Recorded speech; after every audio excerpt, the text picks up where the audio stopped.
ओम शांति। ओम शांति। ओम शांति। 6-8-23 प्रातः मुरली। ओम शांति। अव्यक्त बाप दादा। रिवाइज है 31-3-95 मधुबन। परमात्म मिलन मेले की सौगात, ताज, तख्त और तिलक। आज बेहद का बाप बेहद में सभी बच्चों को देख रहे हैं। बेहद का बाप है और आप सभी भी बेहद के मालिक सो बालक हो। बाप दादा सभी स्नेही सहयोगी बच्चों को देख हर्षित हो रहे हैं और बच्चे बाप को देखकर हर्षित हो रहे हैं। बाप को ज़्यादा खुशी है व बच्चों को ज़्यादा खुशी है। क्या कहेंगे? दोनों को। इसको कहा जाता है परमात्म मिलन मेला।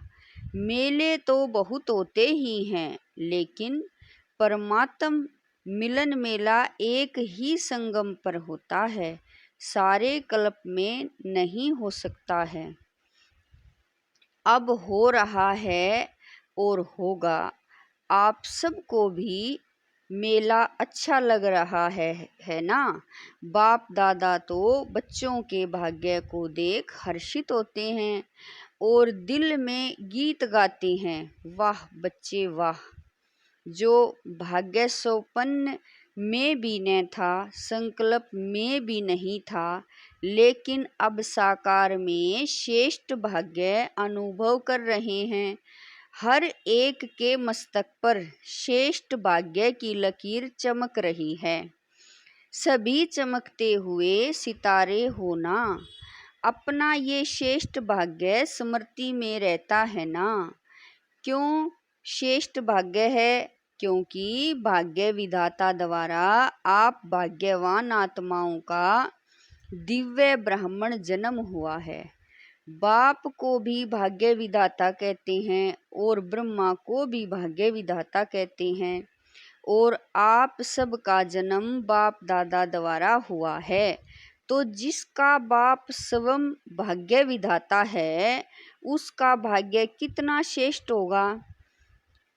परमात्म मिलन मना रहे हो ना? डबल फॉरनर्स से ये भी मना रहे हैं। बेहद के मेले में अगर डबल विदेशी नहीं होते तो बेहद का नहीं कहा जाता। तो आप लोगों का भी विशेष पार्ट है, जो बाप और सर्व बच्चे देख देख हर्षित होते हैं। भाग्य विधाता द्वारा जन्म होना ये सबसे नंबर 1 भाग्य है। साथ साथ सारे कल्प में किसी भी जन्म में एक ही परमात्मा बाप भी बने, शिक्षक भी बने, सतगुरु भी बने और सर्व संबंध भी निभाए। ऐसा सतयुग से कलयुग तक किसी को भाग्य मिला है और अभी आपको मिला है। अभी आप निश्चय और नशे से कहते हो कि हमारा पालनहार परम आत्मा है। दुनिया वाले कहने मात्र कहते हैं कि परमात्मा ही पाल रहा है, लेकिन आप प्रैक्टिकल अनुभव से कहते हो कि परमात्मा बाप है और बाप ही पालनहार है। पालना कर रहे हैं, नशा है ना? या थोड़ा थोड़ा भूल जाते हो? चलते चलते अपने श्रेष्ठ भाग्य को साधारण समझ लेते हो। है श्रेष्ठ लेकिन समझ साधारण लेते हो। इसीलिए जो नशा और खुशी की झलक सदा होनी चाहिए वह नहीं रहती। वैसे 1 सेकंड भी भूल नहीं सकते, लेकिन कॉमन समझ लेते हो कि बाप मिल गया, हमारा हो गया, हम भी बाप के हो गए। जब हमारा है तो नशा फगूर होना चाहिए ना? लेकिन कभी ऊंचा तो कभी मध्यम, कभी साधारण हो जाता है। सोचो, हमारा बाप परम आत्मा है और फिर शिक्षक डायरेक्ट परमात्मा है। क्या शिक्षा दी, आपको क्या बना दिया? त्रिनेत्री, त्रिकालदर्शी, त्रिलोकीनाथ। ऐसी कोई पढ़ता है? अभी तक ये डिग्री सुनी है? जब जज, बैरिस्टर, डॉक्टर, इंजीनियर, ये तो सब डिग्रीज देखी हैं, लेकिन त्रिलोकीनाथ, त्रिकालदर्शी, त्रिनेत्री, नॉलेजफुल, ऐसी डिग्री देखी है? द्वापर से कलयुग तक किसी को मिली है? आपको मिली थी? आपने भी तो 63 जन्म लिए हैं, तो न किसी को मिली है न मिलनी है। ऐसा शिक्षक हमारा है। साइंस वाले साइंस की कितनी भी योजना करें तो भी त्रिलोक तक नहीं पहुंच सकते। तीनों लोकों का नॉलेज प्राप्त हो नहीं सकता। और आप में तो 5 वर्ष का बच्चा भी 3 लोकों की नॉलेज देता है। वो भी फलक से कहेगा हाँ सूक्ष्म वतन है, मूल वतन है। तो परम आत्मा शिक्षक भी है। श्रेष्ठ शिक्षा से ये डिग्री तो प्राप्त कराई, लेकिन दुनिया में सबसे बड़े ते बड़ा पद राज्य पद होता है, तो पढ़ाई से पद भी मिलता है ना। तो आपको राजा बनाया है, अभी राजा हो या बनना है? हो राजा और बैठे पट में हो, पक्का मकान भी नहीं, टेंट में बैठे हो, तो देखो श्रेष्ठ में श्रेष्ठ पद राजपद है। अभी भी स्वराज्य अधिकारी हो और भविष्य में भी विश्व राज्य अधिकारी बनना ही है, ये पक्का है ना। किसी को राज्य करना है, आप राज्य करेंगे कि आपके ऊपर कोई राजा राज्य करेगा? नहीं, ये सब इतने राजा बन जाएंगे, इतने सब राज्य करेंगे। प्रजा भी तैयार की है या अपने ऊपर ही राज्य करेंगे? तो अपना भाग्य देखो। परम आत्मा मेरा शिक्षक है, राज्य पद देने वाला। और फिर सतगुरु बन, गुरु क्या करते हैं? मंत्र देते हैं ना। तो सतगुरु ने क्या मंत्र दिया? मन मनावो। सतगुरु द्वारा महामंत्र भी मिला और सर्व वरदान भी मिले। कितने वरदान मिले हैं? वरदानों की लिस्ट देखो कितनी लंबी है। रोज वरदान मिलता है ना। कितने समय से मिल रहे हैं? इतने वरदान कोई भी फॉलोअर्स को कोई गुरु दे ही नहीं सकते। ऐसा सतगुरु जो रोज वरदान दे, ऐसा देखा? अभी नशा है ना। हाँ जी, बहुत अच्छा, सदा रखना। ऐसे नहीं, यहाँ से बस में जाओ तो नशा उतरना शुरू हो जाए, सदा बढ़ता रहे। बाप दादा सभी बच्चों को सदा ही हर सब्जेक्ट में नंबर 1 देखना चाहते हैं। तो नंबर 1 हो कि अभी बनना है। नशे से कहो कि हम नहीं होंगे तो कौन होगा? विदेशियों को डबल नशा है ना। अच्छा है, बाप भी खुश होते हैं कि एक एक मेरा बच्चा राजा बच्चा है, प्रजा नहीं है। प्रजा तो पीछे आने वाली है। आप तो फिर भी लक्की हो जो इतना भी मिलने का चांस मिला है। टेंट में रहना पड़ा तो क्या हुआ? मिट्टी पर तो नहीं सो रहे हो ना, गदेले पर सो रहे हो। ब्रह्मा भोजन तो अच्छा मिलता है ना, मिट्टी वाला तो नहीं मिलता। प्यार से खाते हो ना। थोड़ा बहुत तो होता ही है, होना ही है। क्यों? माया और प्रभु का खेल साथ साथ चल रहा है। अगर परमात्मा द्वारा मेला हुआ तो माया भी जमेला जरूर करती है। आपका काम है मेला करना, उसका काम है जमेला करना। तो जमेला भी हुआ और मेला भी हुआ। किसी ने कहा आंधी चली कोई बात नहीं, आपके पुरुषार्थ की आंधी है और ये हवा की आंधी है। घबराते तो नहीं हो ना कि क्या हो गया? नहीं, आंधी आए या बरसात आए, कितनी भी हलचल हो, लेकिन आपका मन अचल है ना।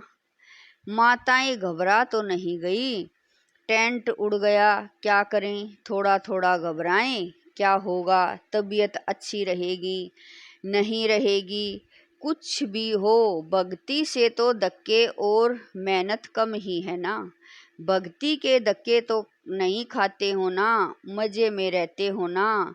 तो ये मेला अच्छा लगा या झमेला देखकर घबरा गए?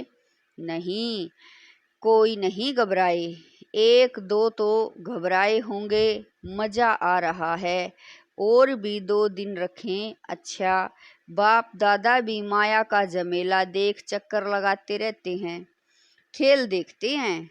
बच्चे क्या करते हैं और माया क्या करती है। बाप दादा को बच्चों का स्नेह देख खुशी है। स्नेह ने माला, बाबा कह रहे हैं, स्नेह ने मेला रचाया है। बाप का भी स्नेह है तो बच्चों का भी स्नेह है, दोनों मिल गए तो क्या हो गया, मेला। दृश्य भी कितना अच्छा लग रहा है। ऐसा कभी सोचा था इतना बड़ा परिवार मिलेगा और इतना परिवार किसी को होगा। आपके घर कितने हैं? एक है। और आपके सेवा के स्थान कितने हैं? अनेक हैं। तो उसको भी तो बाबा का घर कहते हो ना। तो बाबा का घर आपका घर है। दुनिया कहती है घर बार छोड़ते हैं, और आपने कितने घर बनाए हैं, गिनती नहीं कर सकते हो। याद रखना पड़ता है तो ये छोड़ना नहीं है, बनाना है। और परिवार को छोड़ा है या परिवार इतना बड़ा बनाया है जो मिलना ही मुश्किल होता है। सारे ब्राह्मण जितने भी जहाँ भी हैं, एक स्थान पर मिल सकते हैं। मुश्किल होगा ना, क्योंकि दूसरे का राज्य है ना, अपना राज्य तो नहीं है। लेकिन बाप मिला, बेहद का परिवार मिला, तो बेहद को याद करने से बेहद की खुशी, बेहद का नशा होगा। अगर हद में समझते हैं मैं तो फलाने देश में हूँ, फलाने देश का हूँ, फलाने जोन का हूँ, तो हद होती है। लेकिन ये तो निमित्त मात्र निशानी के लिए कहते हैं। ये फलाना जोन, ये फलाना स्थान, बाकी अपने को बेहद का समझते हो ना। नियम भी रखने पड़ते हैं। कई ऐसे भी सोचते हैं कि ये क्या बैज लगाओ तभी खाना मिलेगा, आपको खाने पर तंग करते हैं ना। लेकिन ये करना ही पड़ता है, क्योंकि कायदे में फायदे हैं, ये बंधन नहीं है, लेकिन विघ्नों से निर्बंधन बनाने का साधन है। ये क्या नई बात निकाली, ये नहीं सोचना। संकल्प तो बाप के पास पहुँचते हैं ना। लेकिन मर्यादा पुरुषोत्तम आप ही हो ना, या सिर्फ बड़ी दादियाँ मर्यादा पुरुषोत्तम हैं? आप फ्री हो। मर्यादा पुरुषोत्तम अर्थात मर्यादा के अंदर रहने वाले, चलने वाले। हाँ जी का पाठ पक्का है, बाबा कह रही हैं, हाँ जी का पाठ पक्का है ना। अच्छा, और जब कोई बात हो जाती है तो हाँ जी होता है या ना जी भी होता है। जब कोई ऐसी बात करते हैं तो हाँ जी के बदले फिर ना जी में इतने पक्के हो जाते हैं जो बाप भी कहे तो भी नहीं सुनेंगे। जैसे स्थापना में जब छोटे छोटे बच्चे आए तो बाप दादा उन्हों को पाठ पक्का कराने के लिए हमेशा कहते रहे कि ना करना माना नास्तिक, हाँ करना माना आस्तिक। तो आप सब कौन हो? आस्तिक हो, नास्तिक तो नहीं हो ना। कभी कभी बन जाते हो। खेल करते हैं, माया के भी नॉलेजफुल हो गए, क्योंकि माया भी नॉलेजफुल है। गिराने में माया नॉलेजफुल है और उड़ने में आप नॉलेजफुल हो, तो माया भी देखती है कि इतनी उड़ान थोड़ी नीचे ऊपर हो गई है तो देख करके वार करती है, और आप नॉलेजफुल होने के कारण जान जाते हो तो हार नहीं खाते हो, इसीलिए विजय का हार गले में पड़ा।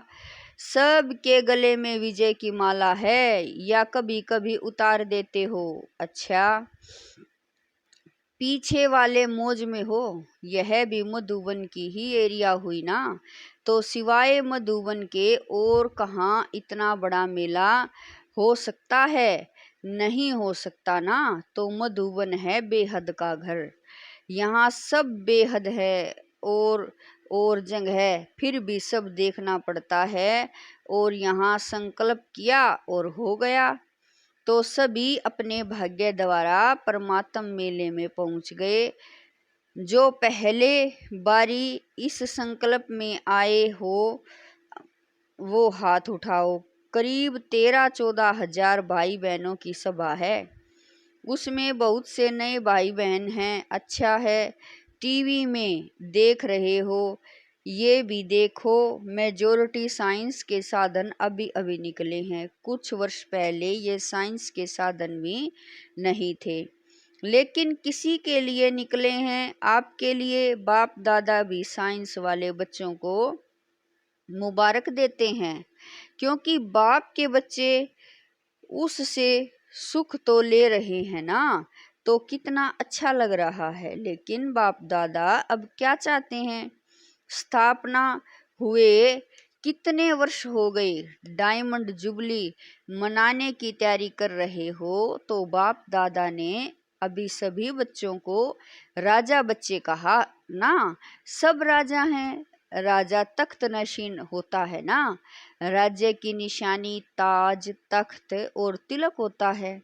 तो बाप दादा इस वर्ष में चाहे नए हो चाहे पुराने, अगर नए भी हो तो समाप्ति का समय तो नयों के लिए भी समीप है, तो पुरानों के लिए भी समीप है। ऐसे नहीं समझना कि हमारे को भी 60 वर्ष शायद मिलने हैं, नहीं, आपको मेकअप करना है।